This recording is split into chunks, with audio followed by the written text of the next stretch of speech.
This is John Warren, publisher of the San Diego Voice and Viewpoint newspaper, coming to you with our program from the desk of the editor. I'm happy to be in studio with Dr. Leonard Thompson as we do this week's program from an open mic standpoint. We always remind you that the Voice and Viewpoint is San Diego's oldest and only African American publication covering news from the local, city, state, community, and international arenas. And we do this every week. You can now get our paper online.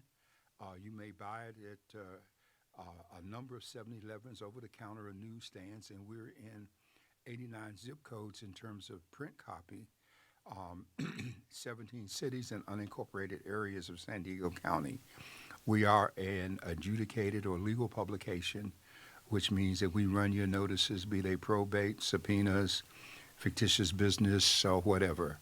And so we are very, very excited to be able to continue to have these discussions, and I'm just excited to have Dr. Thompson here as we start to continue this fall season.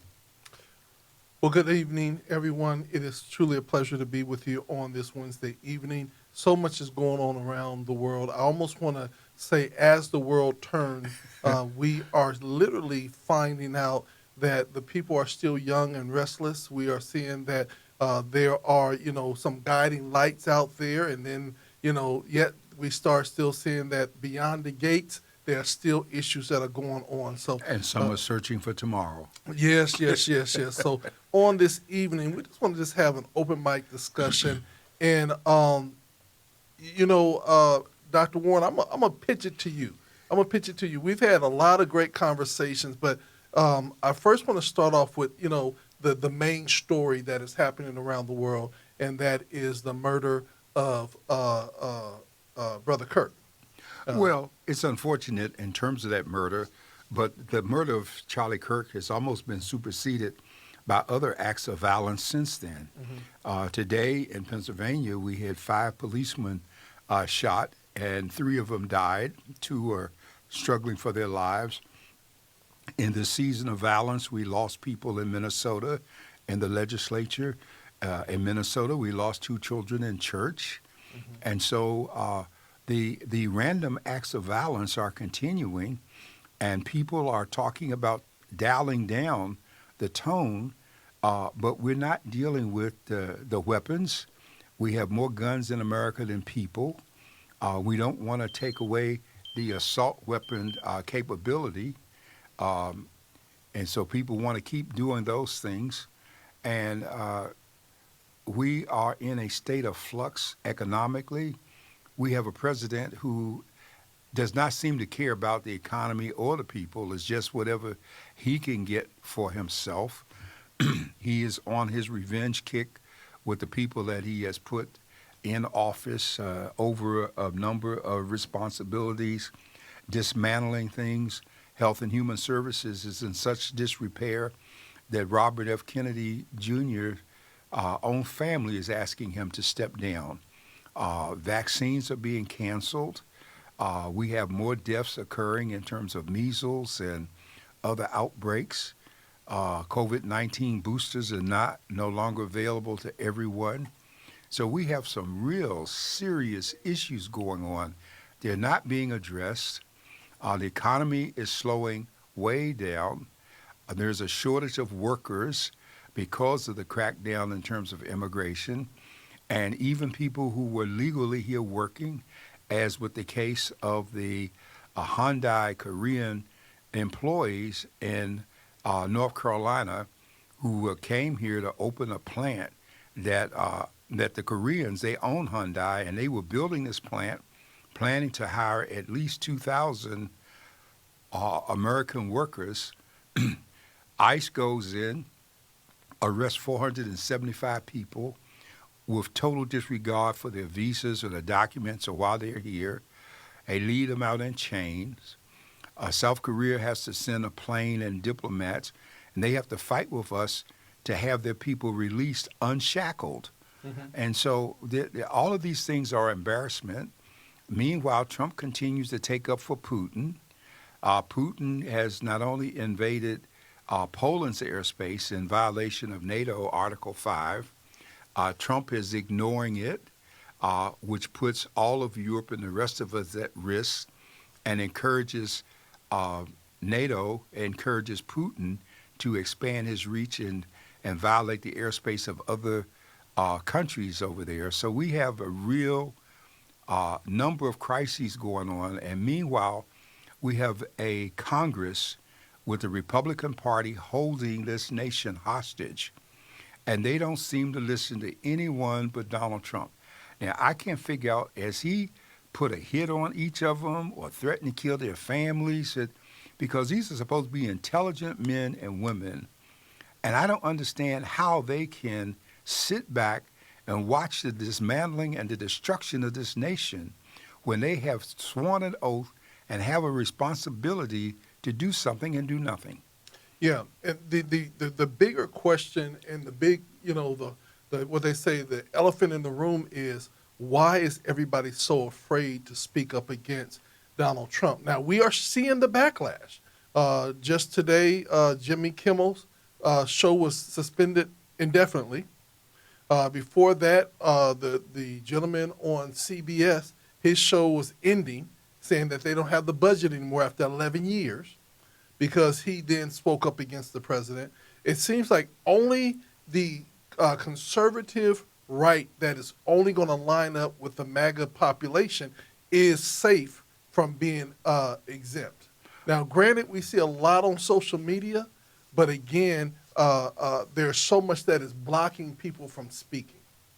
Well, we also see that Disney, which owns Hulu and a number of things, is supposedly, because of a statement that was made by one of their journalists, has settled a $50 million donation to the Trump Museum based on Trump and them being willing to sue.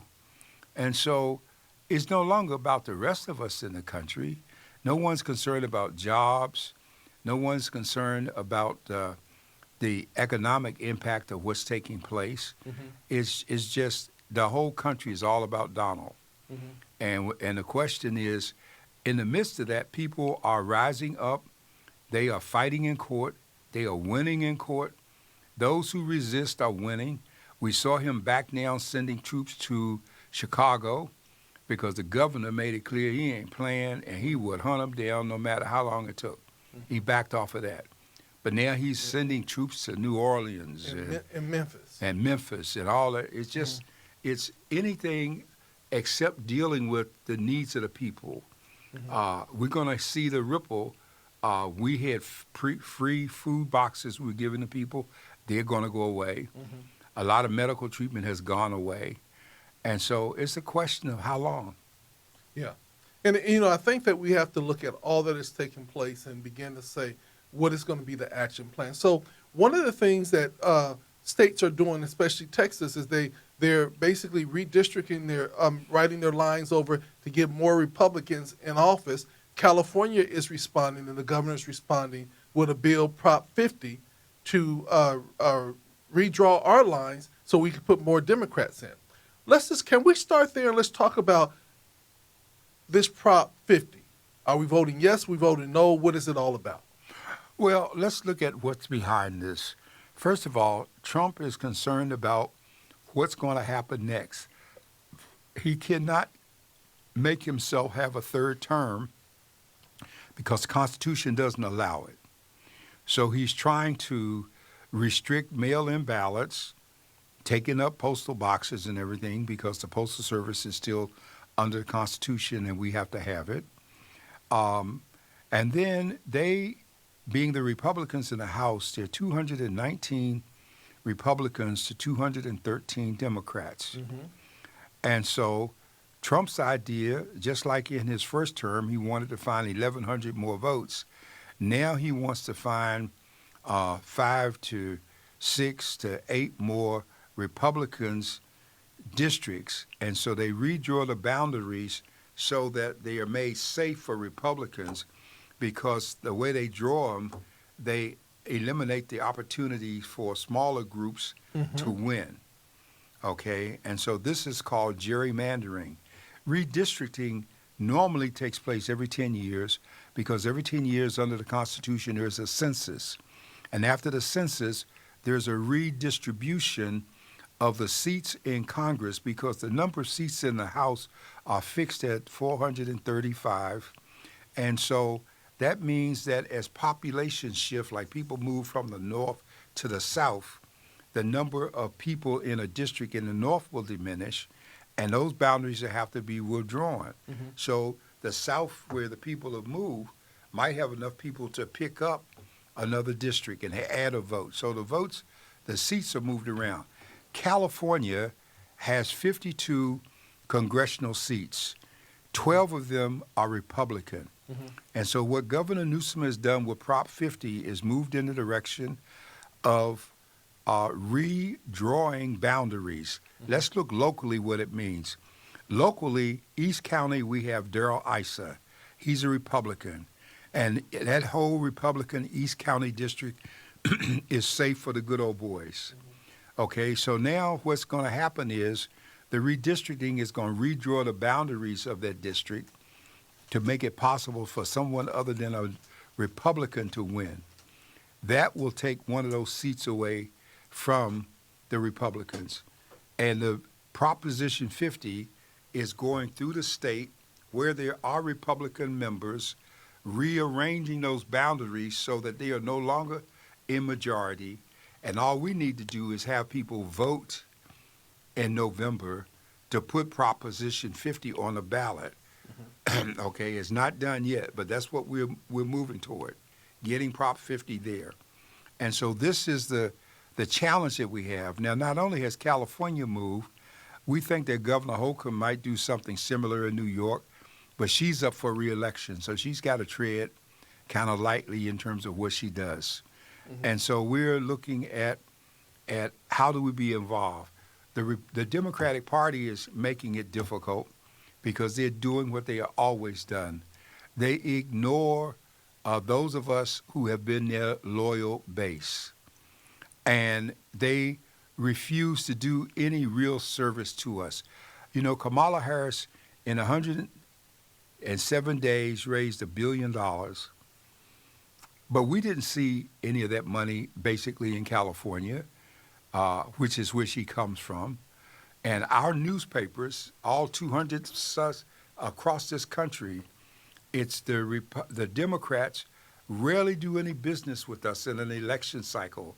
Yet people take our papers into the polling place and mark the ballots based on our recommendations. And so the Democrats ignore us, and the Republican attitude is we don't need them because the handful we have are faithful and we know how they're going to vote. And so I'm urging black folks in particular to wake up and get involved.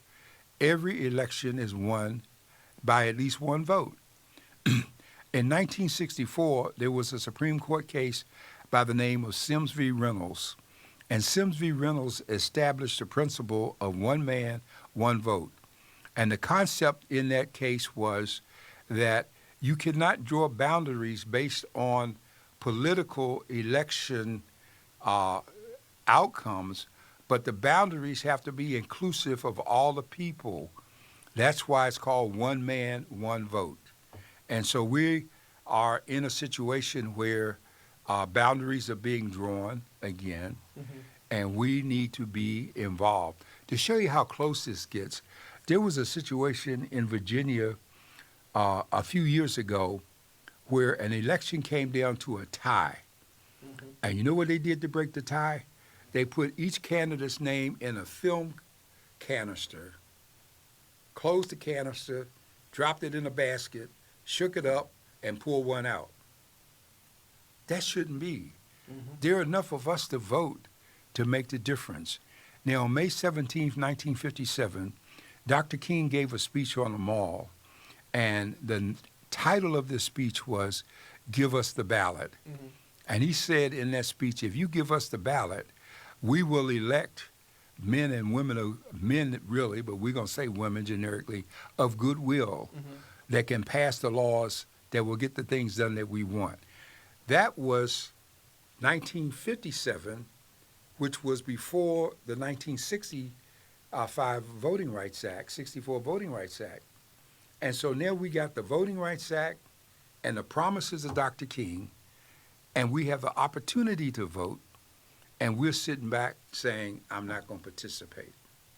Well, and I also think that not only is it that they're not participating, I believe that there's a lot of negative energy out there about the power of the vote, the rigging of the vote. And people literally, to this very day, literally think that Elon Musk electronically rigged the elections to affect that Trump got in. And it almost seemed like when he was leaving, he said, look, I got you in. You know what I'm saying? Everybody wanted to know, well, what do you mean? You got him in, you know? Well, he couldn't. First of all, the way we went through that with the debate scandal from the first time around when Trump ran and swore that he won when he lost. The bottom line is that the handling of votes is a state function. It's not a federal function. And each state contracts itself. We saw that in Arizona where they brought in that team of people after the election and they were going through the ballots because they felt that somebody from outer space had dropped some ballots in and all kinds of stupid stuff that was taking place. But at the end of the day, it's a state function. It's not a federal function. And now we've gone a step further. There were many people who have been incarcerated, and in some states, once their jail time is served, they still aren't allowed to vote because they're felons. Yeah. Well, Dr. Weber took care of that here in California, and you can be an ex-felon and you can still vote in California. Matter of fact, you can be going to get your driver's license renewed and vote. I mean, they got all kinds of ways for you to vote. And yet we're sitting back saying, well, I don't know. I don't know what we're going to do. And it shouldn't be that way, okay? Let me ask you this question. This was posed ahead by Michelle. She said, can Trump extend his term if he ends up going to World War III? No, he cannot. And, you know, historically, the only place that was able to be done was in Rome. Under the Roman law, Caesar was accountable to the Senate. But when martial law was declared because of a state of emergency, then his authority became absolute, but it was only for 6 months at a time, okay? And so Trump has tried to play off of some of this, calling emergency, violating the Posse Comitatus Act, which says we're not supposed to have troops on the ground in our cities. And he's doing all of these things.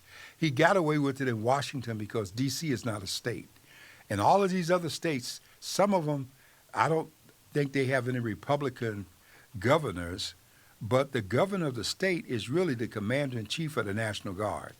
In the case of D.C., because it's not a state, the president had the right, so he misused that right in terms of what he was doing. Okay, but Trump cannot stay in power by doing that, and because the Constitution doesn't allow it.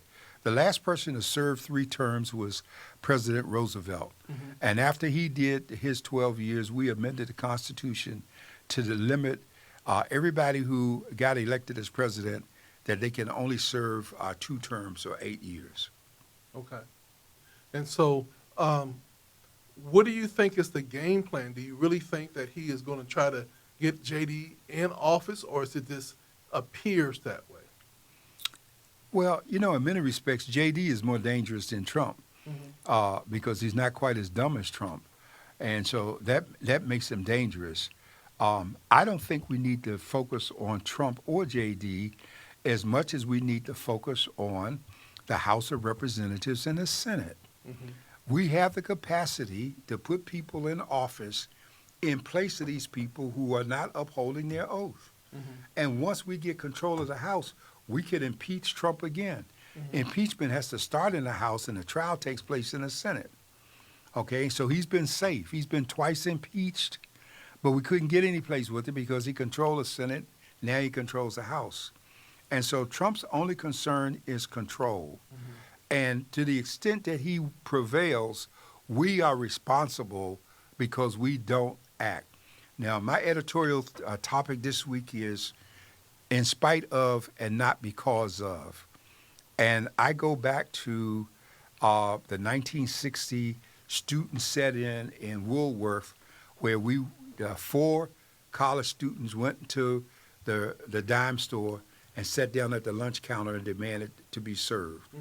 And out of that sprung a whole scenario that spread like wildfire. No, yes, today we can sit where we want to, but it's due in part to the outcome of that and the fact that that was the precursor in 1960 to the 1966 or 1964 Heart of Atlanta Motel v. The United States, in which the Supreme Court said that because of the Commerce Clause, no state can make a law that interferes with commerce, because since commerce is a federal issue under the Constitution, then it has a right to flow freely in every state. So that opened up the hotels and the whole bit. And let us not forget that thanks to Eisenhower's vision, we have the interstate exchange. Eisenhower's the one that gave us the interstate freeways because he saw what happened when he was a young officer trying to move a convoy from the East Coast to the West. And when he became the Allied Supreme Commander, he had a chance to see up close the significance of logistics. And that's part of how we stopped the Germans, because he closed off supply routes, you see. And supply routes for combat troops, it was interesting because the Germans were focusing on Patton because they knew that Patton was a historical military strategist. And Patton knew that wherever Rome went, they built highways as a part of the expansion so that they could logistically resupply their people. And so we have all of these things that took place that helped put us where we are today, and we have no idea how we got here, and we just kind of floating along. But yet we need to put some strong people in the House of Representatives who will uphold the oath of office, who, when they swear to protect and defend the United States from all enemies, foreign and domestic, they will do so. Right now, all of these people going along with Trump should be charged with treason and pulled out of office. So the question is that what would it take to overpower Donald Trump's authority and commander-in-chief and stop the abuse of power that we're seeing right now? What would it take? Well, it's two ways it could happen.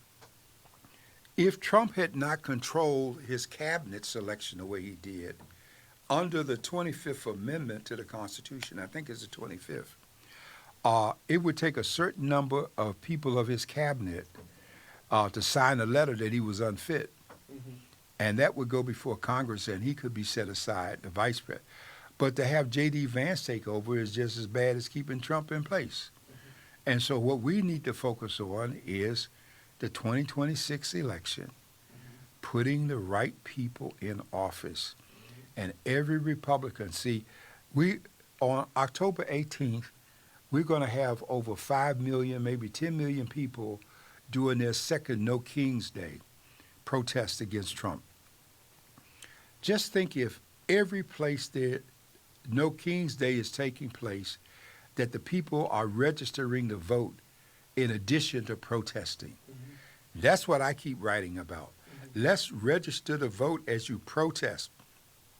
Not stand there with a sign and go home, and they're going to feel good because they said, well, they might be out there, but they're not going to vote. Mm-hmm. They are afraid of the vote, and the vote is power. And definitely the vote is power. One of the things is the question will come about is, how do we move the needle? How do we get people to be excited about voting? How do we get them to realize that their votes matter? What is the message that we're sending, especially to the young people that are not as engaged?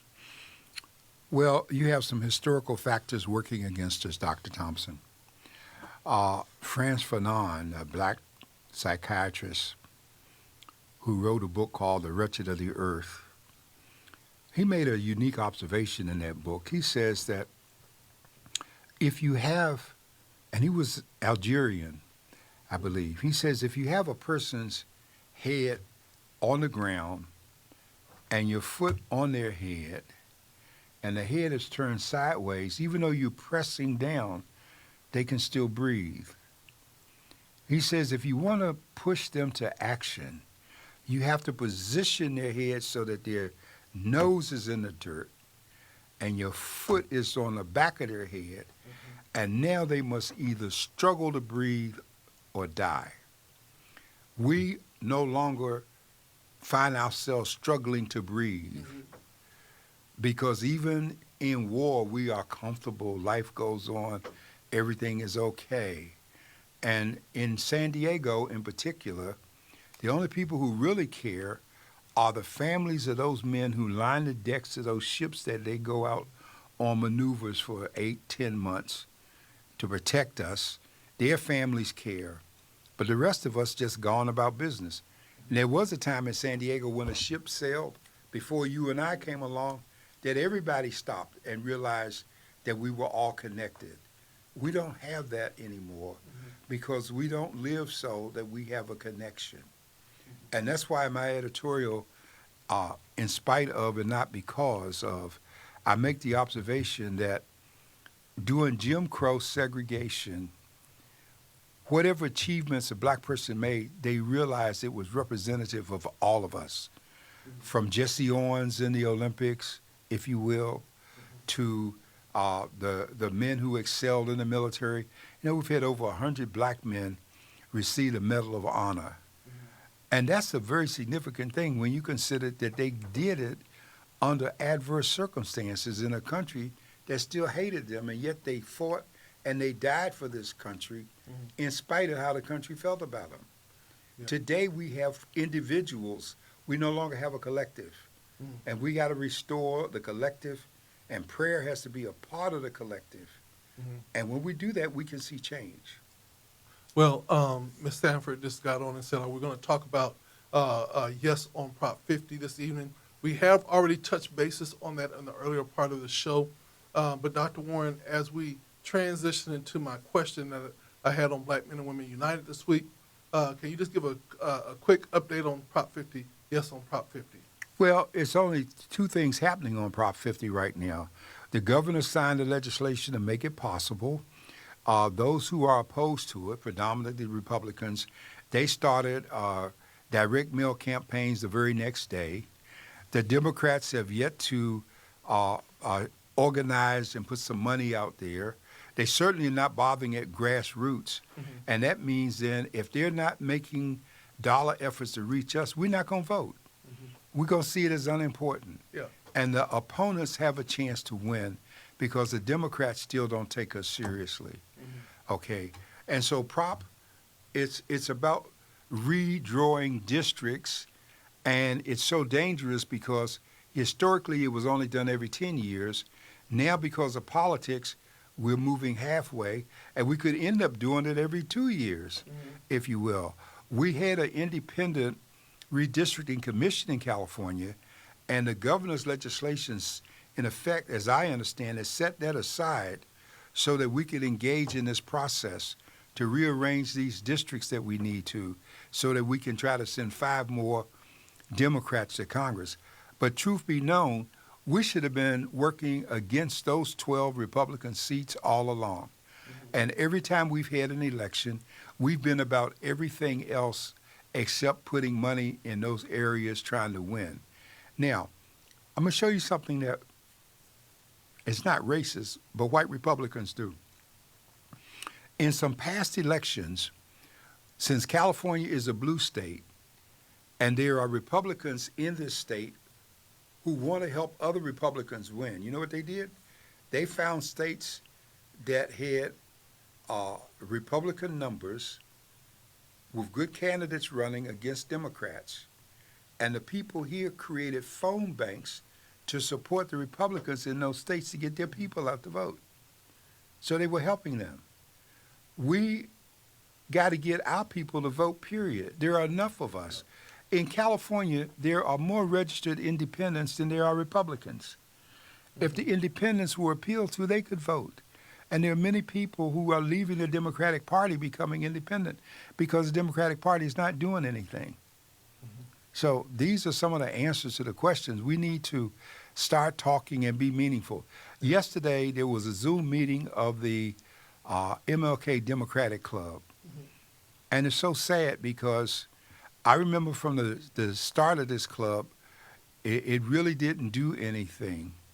We really never understood how a Democratic club should function and how they support individual candidates.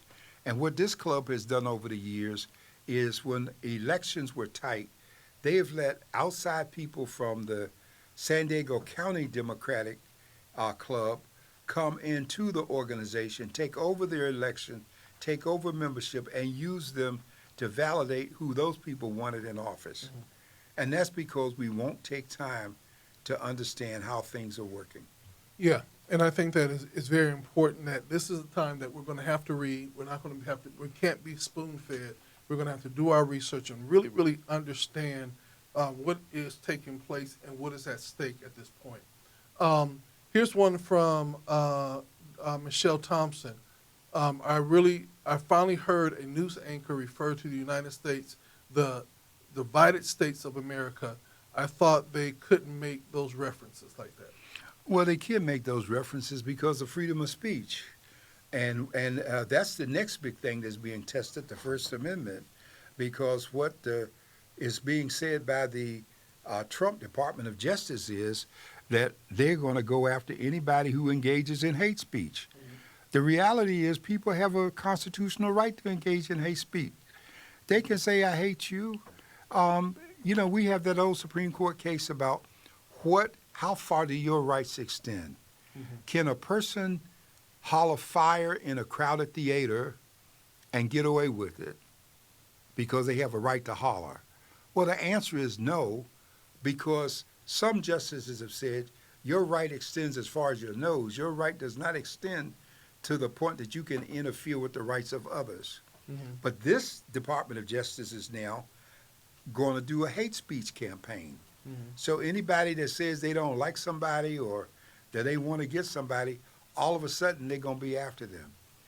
And the Democrats, when Obama was first elected, there were some people someplace in the Midwest that had a raffle, and they started taking bets on who was going to kill him, okay?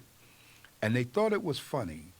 When he was first elected, the sales went up in terms of guns and ammunition, and the research showed that the people doing the buying were white females. Well, the Secret Service went in to this little community and made it very clear that threats against the president are not jokes, and they are not covered by your First Amendment right. And if you do that, we will come get you. Okay? This group here now using Charlie Kirk as the excuse, and that's all they're doing is using them excuse. Let us be clear, Charlie Kirk was no angel. He didn't walk on water, okay? He was an ultra-conservative. All indications are he really wasn't all that crazy about black folks. Okay, so now all of a sudden we're going to get worked up over Charlie. It's always sad when someone dies, but I raise the question, statistics say that over 12 people are killed every day in this country by a handgun. And I don't see people getting upset every time a black person dies, okay? But all of a sudden, death is going to be relegated to what race you are in terms of how upset we're going to be. It's very significant. The killer in Minnesota legislators, the killer of the kids, the killer of the black man in Minnesota who was stopped by the police and said she was using a taser and shot him with her gun. All of these instances, the crazy guy in Mother Emanuel's church killing all these people, all these people were white folks doing this killing. But all we want to talk about is violence and guns, but we don't want to take the guns away. All right. And I think one of the things that we have to do is, the sad thing about it is that we're seeing so many people murdered in our country daily, to the point I believe that people have become numb.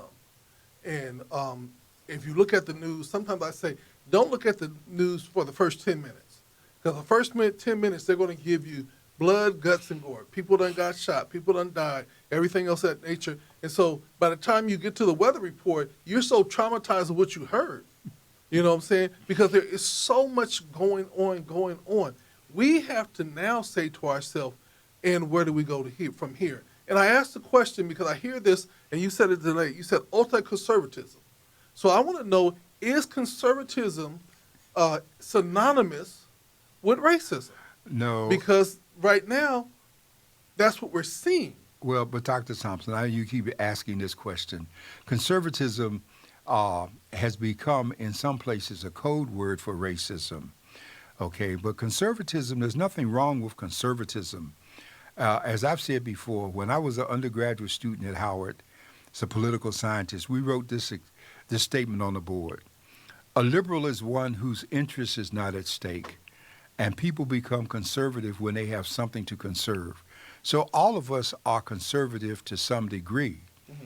The issue of race comes into the picture because those who are most conservative have the power to influence others that are not at their same economic level. Mm-hmm. There's nothing that says that every Democrat is LGBTQ and a crook and an immigrant and all of that. No more than every white person is saved, filled with the Holy Spirit and sanctified. Mm-hmm. Those things don't apply. Mm-hmm. And then the church has been misused. Religion has been misused. I stressed the other day in my conversation, a lot of this started in the 80s with Jerry Falwell, with the silent majority, and having his church rise up against the LGBTQ community. And so we've gotten comfortable suggesting that anyone who is not conservative does not love the Lord or believe in Christ, and that's not true. Yes, racism is given a lot of different names. DEI is racist. Woke is racist. Affirmative action is racist. The whole idea that you need to be certified to do business is racist because the certification is not for us. It's for the white people who use their wives and girlfriends and pretend that they are disadvantaged to take what few pennies are on the table for us when we have a right to participate. Now, Dr. Warren, I'm concerned because I don't really believe that people of color can be racist. I think they could be prejudiced, they could be discriminatory, but in the true sense of racism, you have to have the power to implement your laws or things to empower you to be racist. You know, so I think that racism is also couched in that you have the power to actually make it come to pass. Well, let's redefine racism, okay? Because that will help in terms of the discussion from an anthropological standpoint. If I take the position, almost using some logic, if I take the position that all people of color are illegal aliens, and all illegal aliens are criminals. So therefore, if I encounter you and discover that you are illegally here, then I assume that you are a criminal. I assume that you hate us. I assume all these things about you based on how I see you. That's racism. Okay. I see you as black. I don't see you as a black doctor, lawyer, judge, or Indian chief. I just see you as one of them dark things moving around, so you must be dangerous. When I get on the elevator and the white woman grabs her purse and clutches it in a corner as if someone wants her purse, I think it's presumptuous for her to assume that they want either her or her purse. 'Cause both of them could be undesirable. But the mental thing says, oh, this must be the case, he's after me. That's racism. And so black people can dislike other black people that we know are crooked, and we can dislike white people, but it does not follow that all white people are bad. Yeah. And most black people have the ability to distinguish good from bad among people, including white folks, because a lot of us have died helping white people, okay? But it ain't a bunch of white people that died helping us, Yeah. okay, because of how that stereotype mind. That's what Kamala Harris got an education in this campaign. She thought that because she was a woman and Trump was against women, that women won't galvanize toward her. White women said, oh, no, we're not going to galvanize with Aunt Jemima. we're going to stay over here with the masters of the plantation so we can keep y'all in your place. Yeah. So as we move forward, so much is going on in the climate of our country. It's like, the word assassination versus murder. I'm still, to this day, the lawmakers that were killed in other states, they said they were murdered, but they didn't use the word assassination. What really constitute lowering the flags in federal buildings down to half-mast? Are there any regulations, or is this at the will of the president?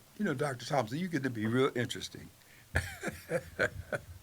Because, first of all, you're moving into some legal areas, okay? First of all, murder is not a federal crime. Murder is a state crime. So when the feds come in, they can only come in from the standpoint that the death of a person is a violation of their civil rights, and therefore the feds can investigate the violation and get a conviction on the rights violation. That's the key element from there.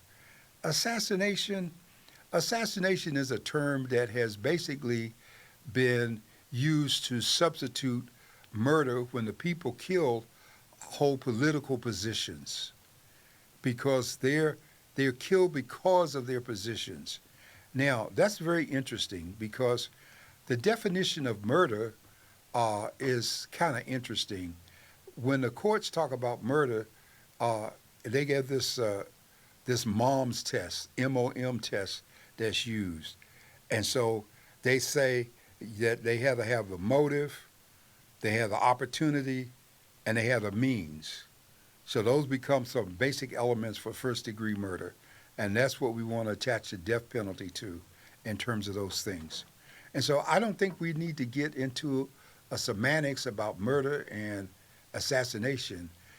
Both represents the loss of life.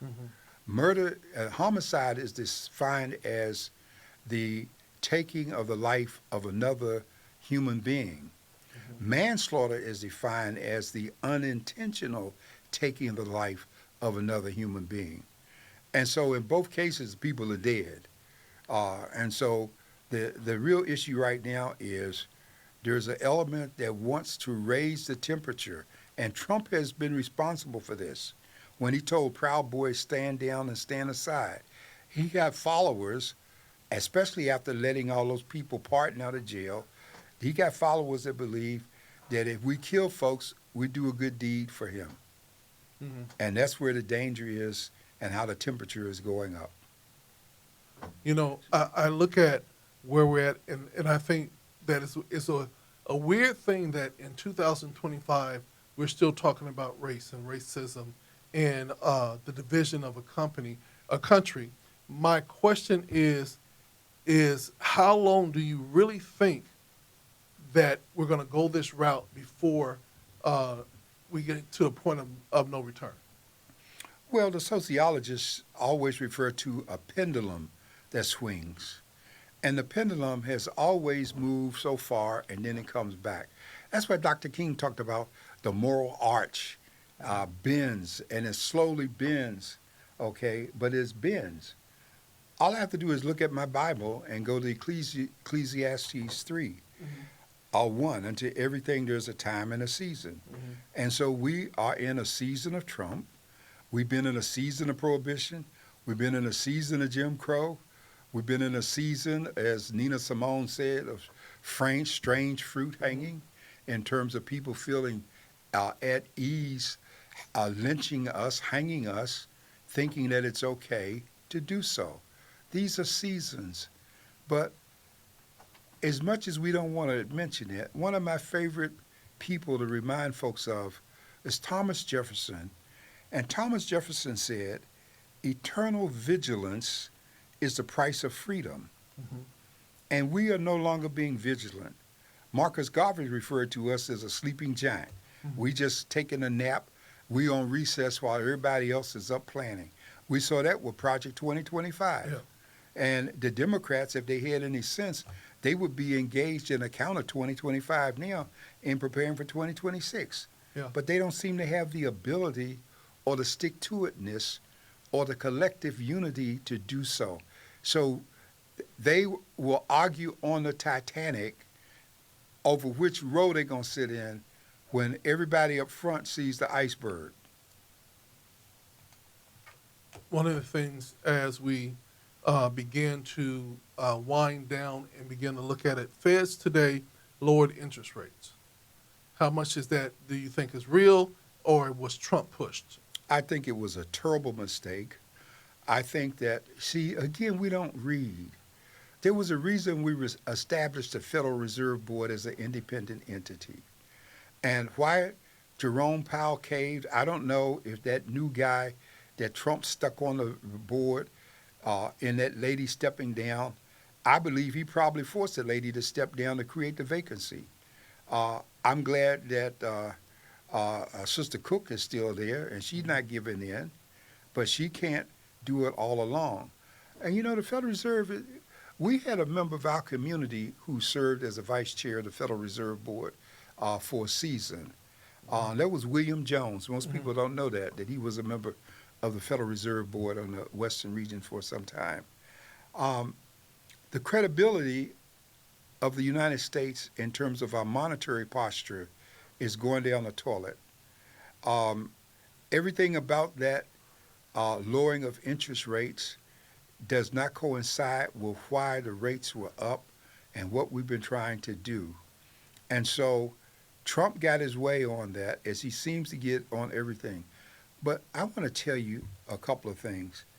I make an observation. Donald Trump is in his position, I believe, as an act of God's judgment for a nation that's turned its back. And history tells us that of 20 great civilizations in the history of mankind, most of them have collapsed from within. So Trump is on a mission, but like Nebuchadnezzar in the Bible, his time is limited and there's no guarantee. And in many respects, with all of his Bitcoin stuff and selling and making deals for money, you know, he ought to read that portion in the Bible where Jesus talks about the rich man who filled his barns up, and when everything was all stuff, he sat back and said, now I'm going to relax and enjoy all my wealth. And he says, thou fool, this night thy soul is required of thee. Donald Trump ain't getting no younger. And I don't believe any of his proteges can hold it together when he's gone. And so all we have to do, we need to stay the course. Register, vote, read, get informed, demonstrate, get involved. All over the world, we see people marshaling their resources to get things done. So how is it that they can do that and we can't? It's crazy. And that's the thing. And a lot of times people want to see the big movement, but let's start with the little movement within you, within your street, within your community, and you can grow it. And then also we're going to have to still continue to challenge the churches to get actively involved and be open to be that meeting space where people can come into safe environments and have real conversation. And that's the key thing about this, Dr. Warren, is having conversations don't mean you're going to agree. Having conversations is just really just hashing things out and getting an understanding where you stand and where I stand. But conversations don't always mean that they're going to always be happy or they're going to be comfortable. Well, you know, on Black Men and Women United, I made this observation this week. Joan Kropp up at USD left a Center for Peace and Justice. She built 4 or 5 of them around the country. And the thing about that concept, which we don't get here, back east, people come together in the evenings to discuss issues, to plan for the future. When I was vice president of the National Institute of Public Management, a public policy think tank, my area of specialty was social insurance and income security. And there were many a times that my president and I, we flew up to Harvard in the evenings for dinner meetings with the people who were out of power, and we sat and we planned labor legislation and all these different things that we wanted to do when we got power again. And so, but people came together to talk.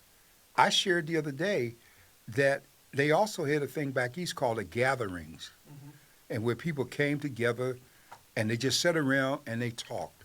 They had discussion. They weren't there fighting, I'm right, you wrong, I don't want to hear what you say.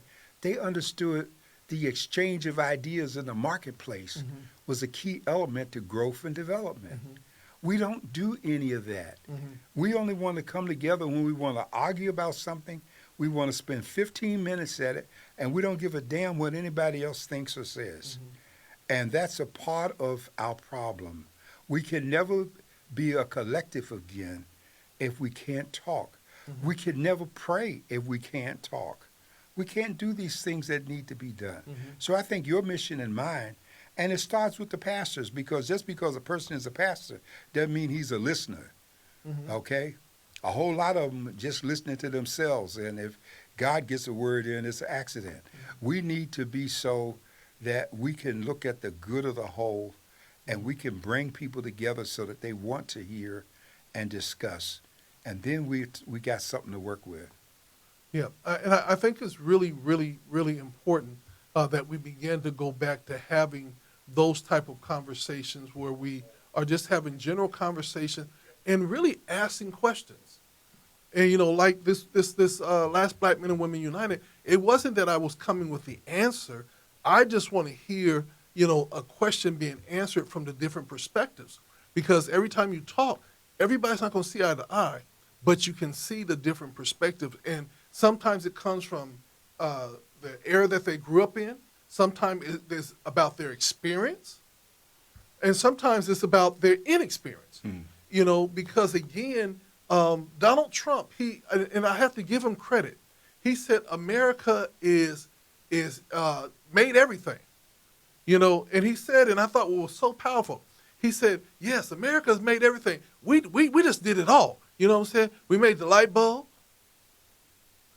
We made the stoplight, and he just kept in every instance it was a black man. It was a black man. It was Latimer. It was Latimer there. It was Latimer that did the brake. Okay. It was Henson that carried Perry when he couldn't walk. Okay. All of the stuff. Eli Whitley and the carton gin and exactly, and the ironing board and all those things.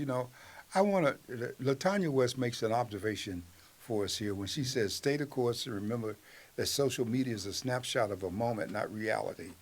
And the tragedy and the truth in that statement is found in the fact I'm observing people now. I see people wherever they are. They can be crossing the street, getting in the elevator, anything they're doing. All they see is their cell phone in front of them. They don't see nobody around them.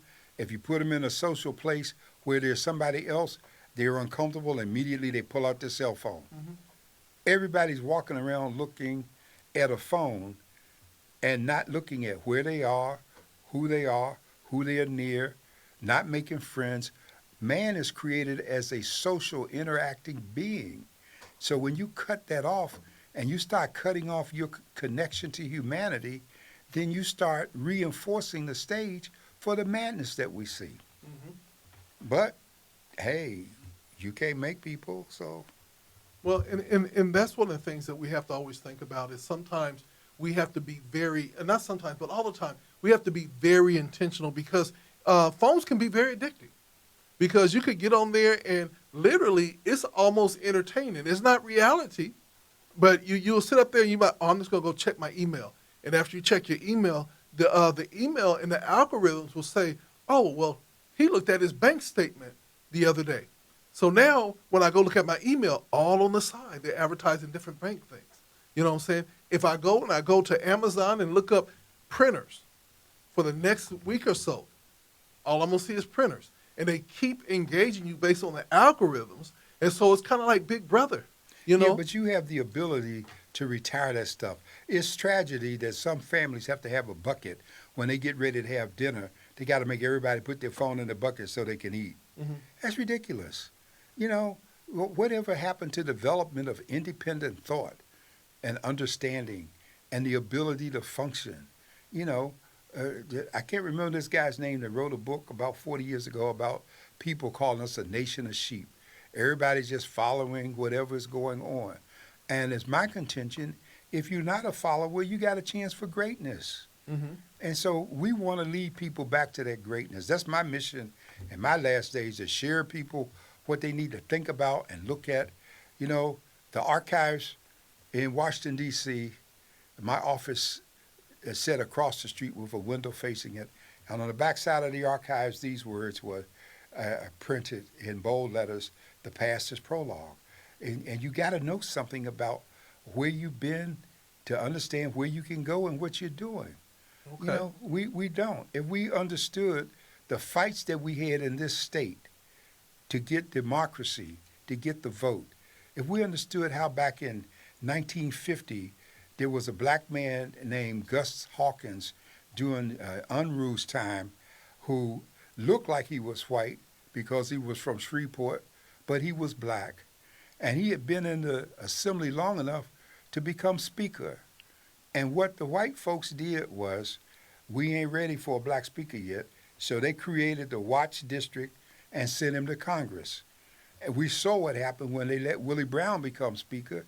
They had to change the law and limit terms to get him out because he understood power. Mm-hmm. And so there's always been a fear of black people getting in power because there's always the assumption that we're going to do unto them what they did unto us. But we don't think that way. Mm-hmm. We don't think like that. So this is important.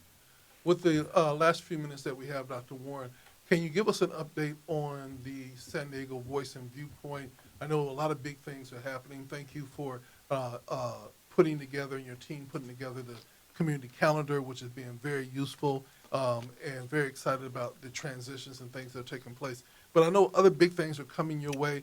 Gala's coming up, you know, we're preparing for that. But what other good things are happening? Well, I think the biggest thing that we can have happen is have people in this community who haven't done so return to reading the paper, return to sharing your views with us, return to letting the paper be your trusted messenger instead of Facebook and Instagram and TikTok and all that other stuff.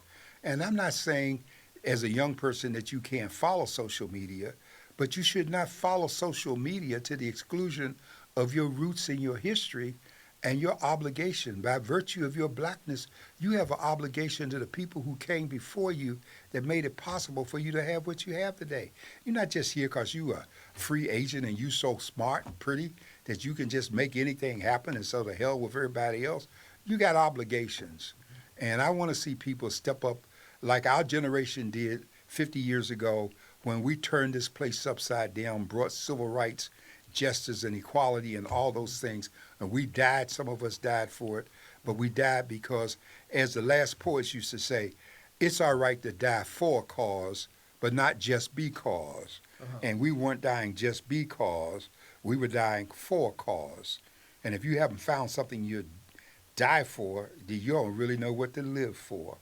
And so get back in touch with your roots. Join us on Black Men and Women United. Get your email address to us so you can come in on Tuesday morning and be a part of this kitchen table discussion as we celebrate who we are and what we're doing. We want you. Don't wait till you have a need. We are not your neighborly, friendly ATM. Bring a prayer to need and get a result. No. Let's start doing something for others before you have a need. With that being said, this is From the Desk of the Editor with Dr. John Warren, right here on GOD Radio 1. You all have a blessed evening. See you next week.